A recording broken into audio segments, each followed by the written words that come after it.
আপনারা আপনাদের মনে আছে কিনা অভ্যুত্থানের সময় হ্যাশট্যাগ রিভার্স ব্রেইন ড্রেইন একটা আমরা হ্যাশট্যাগ দেখেছি।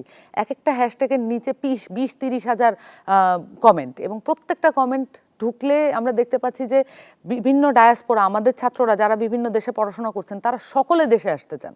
তারা শুধু চান একটি সম্মানজনক মর্যাদাপূর্ণ জীবন, এবং এই জীবনটা নিশ্চিত করার জন্য বাংলাদেশের রাজনৈতিক দলগুলোকে এখানে ফোকাস করতে হবে।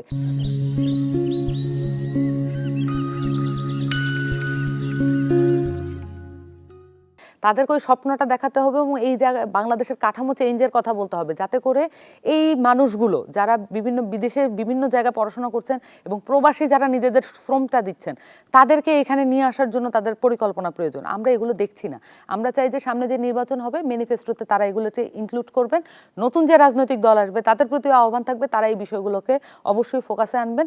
সেই সাথে প্রবাসীদের যে ভোটাধিকার, এই বিষয়টা নিশ্চিত করতে হবে। আমরা আমাদের সংবিধান সংস্কার প্রস্তাবনায় আমরা বলেছি যে প্রবাসীদের অবশ্যই ভোটাধিকার নিশ্চিত করতে হবে।